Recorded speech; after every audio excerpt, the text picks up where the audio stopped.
Hello, good evening to all of you. Myself Ram Pachori and you are all most welcome to Pachori MLT YouTube channel.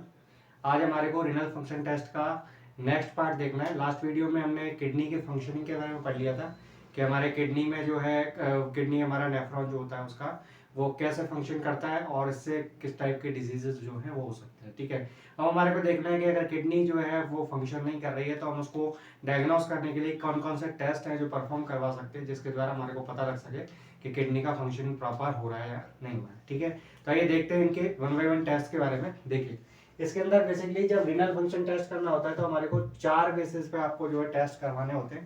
पहला जो test है वो आपका है glomerular function test, यानी कि आप ग्लोमेरुलस से जो है कितना यूरिन फिल्टर हो रहा है उसको आप चेक करते हैं। इसमें आप यूरिया, क्रेटिनिन और इन्यूलिन क्लियरेंस टेस्ट करवाते हैं। ठीक है, इनमें से ये जो है आपका एक एक्सटर्नली जो है इन्यूलिन हम कार्बोहाइड्रेट है ये जो हमें देना होता है। ठीक है, और इसके बाद आप जो है किडनी से जो प्लाज्मा से जो फिल्टर हो रहा है उस सब्सटेंस का वैल्यू आप चेक करते हैं। ठीक है, और यूरिया और क्रेटिनिन जो है वो प्रैक्टिकली जनरली हम देखें तो इसमें प्रैक्टिकली यही यूज किए जाते हैं क्योंकि ये एक नेचुरल सब्सटेंस है। ठीक है, तो इसीलिए आप यूरिया और क्रेटिनिन क्लियरेंस को ज़्यादा जो है प्रेफर करते हैं एज कम्पेरेटिवली इन्यूलिन क्लियरेंस के। बट इसमें इन्यूलिन क्लियरेंस का एक बेटर ऑप्शन इसलिए हम मानते हैं क्योंकि इसके अंदर ना तो ये सिक्रेशन होता है इसका और ना ही ये हमारे किडनीज के अंदर रीअब्जॉर्ब मतलब एब्जॉर्प्शन करवाया जाता है। इसीलिए हम इन्यूलिन क्लियरेंस को एक बेस्ट जो है क्लियरेंस के लिए यूज कर सकते हैं। बट नॉर्मली प्रैक्टिकल में हम बात करें तो यूरिया और क्रेटिनिन जो है वो यूज होते हैं। ठीक है, देन इसके बाद नेक्स्ट आपका है ट्यूबुलर फंक्शन टेस्ट, जिसमें हम जो आपके पीसीटी डीसीटी उनके फंक्शनिंग के बारे में देखते हैं। जैसे आप इसमें यूरिन कंसंट्रेशन और डाइल्यूशन टेस्ट जो है करवाते हैं। ठीक है, देन इसके बाद तीसरा आपका है analysis of blood and serum, जिसमें ब्लड यूरिया और सीरम क्रेटिनिन साथ ही साथ प्रोटीन और इलेक्ट्रोलाइट जो है वो चेक किए जाते हैं। ठीक है, इसके बाद अपन देखते हैं इसमें यूरिन का एग्जामिनेशन, यानी कि आप इसमें यूरिन एग्जामिनेशन में रूटीन एग्जामिनेशन करवाते हैं। इसके अंदर रूटीन एग्जामिनेशन में जैसा कि आपने पैथोलॉजी में पढ़ा होगा कि पहले आप यूरिन का फिजिकल एग्जामिनेशन कराएं। ठीक है, और देन उसके बाद आप उसके केमिकल एग्जामिनेशन पे जाएंगे। तो इसके अंदर फिजिकल एग्जामिनेशन में यूरिन का वॉल्यूम, उसका पीएच, उसका स्पेसिफिक ग्रेविटी, मोलैरिटी, ये चीज़ें चेक की जाती है। और केमिकल एग्जामिनेशन में आप क्या करते हो, एबनॉर्मल कंस्टिट्यूएंट जो होते हैं उनको फाइंड आउट करते हो। जैसे कि आपका ग्लूकोज है जिसको बेनेडिक्ट टेस्ट से डिटेक्ट किया जाता है, प्रोटीन है आपका जो प्रोटीन है जिसको आप हीट कोगुलेशन टेस्ट से कर सकते हो, कीटोन बॉडीज है जो कि आप यूज़ कर सकते हो बेसिकली रोथरा टेस्ट के द्वारा, बाइल सॉल्ट है जिनको आप जो है हेज सफिशिएंट टेंशन टेस्ट के द्वारा कर सकते हो।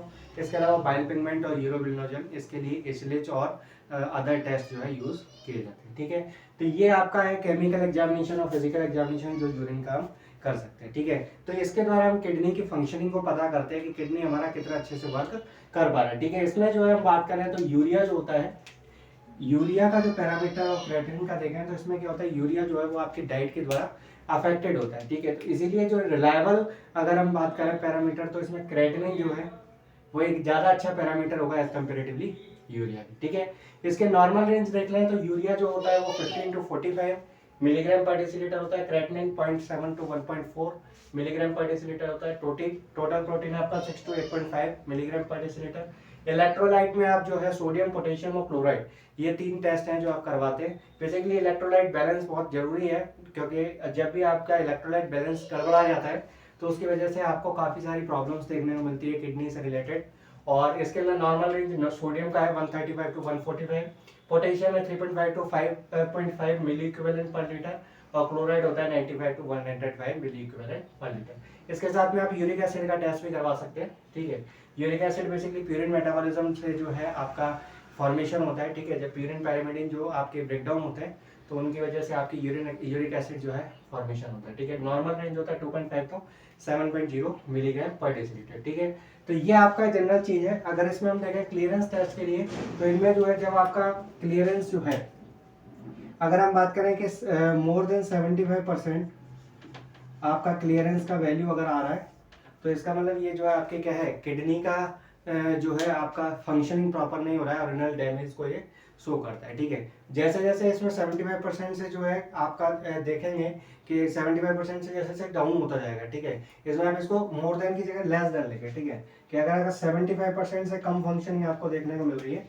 तो इसके अंदर क्या है कि ये रिनल डैमेज को आपको शो करता है, ठीक है। और अगर हम बात करें यूरिया क्रेटिनिन के लिए, तो यूरिया क्रेटिनिन में हम बोलेंगे कि जो क्रेटिनिन है उसका पैरामीटर जो है ज़्यादा हमारे लिए वैल्यूबल होगा, क्योंकि वो डाइट के द्वारा अफेक्टेड नहीं हो रहा, क्योंकि आपका जो यूरिया होता है वो प्रोटीन की जो डाइट है उसके अंदर चेंज होने की वजह से चेंज हो सकता है, जबकि क्रेटिनिन जो होता है वो मसल के अंदर क्रेटिन फॉस्फेट होता है उसके द्वारा बनता है, तो इसीलिए वो जनरली चेंज नहीं होता है, ठीक है। इसमें क्लियरेंस को आप चेक करने के लिए क्या है, एक फार्मूला यूज करते हैं, कंसंट्रेशन जो क्लियरेंस है उसके लिए आप इसमें U into V upon P, जहाँ पर U स्टैंड करता है concentration of the substance in the urine, V जो होता है वो volume of urine in the ml, और देन इसके बाद concentration of substance in the plasma stands for P, ठीक है।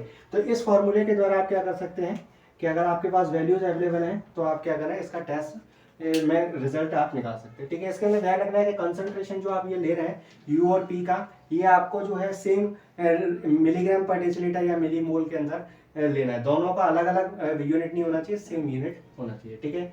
तो ये आपका रूटीन रिनल फंक्शन टेस्ट है जो अपन करवाते हैं, जिसके द्वारा किडनी को असेस करते हैं, और इसके अंदर ये जो किडनी का कई सारे डिजीज मैंने लास्ट टाइम में बताए थे, जैसे कि आपका ग्लोमेरुलोनेफ्राइटिस हो सकता है, ठीक है। इसके अलावा आपका पाइलोनेफ्राइटिस हो सकता है, ठीक है। इसके अलावा एक्यूट रिनल फेल्योर और क्रॉनिक रिनल फेल्योर, कई सारे डिजीज जो हैं वो आपको देखने को मिलते हैं इसके अंदर। इसके अलावा अदर जो है कुछ किडनी के बैक्टीरियल इन्फेक्शन और वो चीज़ें भी आपके रिनल फंक्शन टेस्ट उसमें इंपॉर्टेंट होता है जो आप करवा सकते हैं, ठीक है। तो ये था हमारा रिनल फंक्शन टेस्ट के बारे में। मैं आपको लास्ट में एक यूरिन का रिपोर्ट दिखा देता हूँ कि आपके ये जो आपके क्लियरेंस के जो टेस्ट, ये वाले जो टेस्ट हैं, फिजिकल एग्जामिनेशन, केमिकल एग्जामिनेशन, और साथ ही साथ इसमें माइक्रोस्कोपिक एग्जामिनेशन करके भी बैक्टीरियल इन्फेक्शन और आप जो है आरबीसी डब्ल्यूबीसी का नंबर अगर उसमें दिख रहा है तो आप उसको चेक कर सकते हैं, ठीक है। इसके अलावा मैं आपको यूरिया क्रेटिनिन वाला जो रिपोर्ट है वो भी आपको दिखा दूँ, आइए देखते हैं।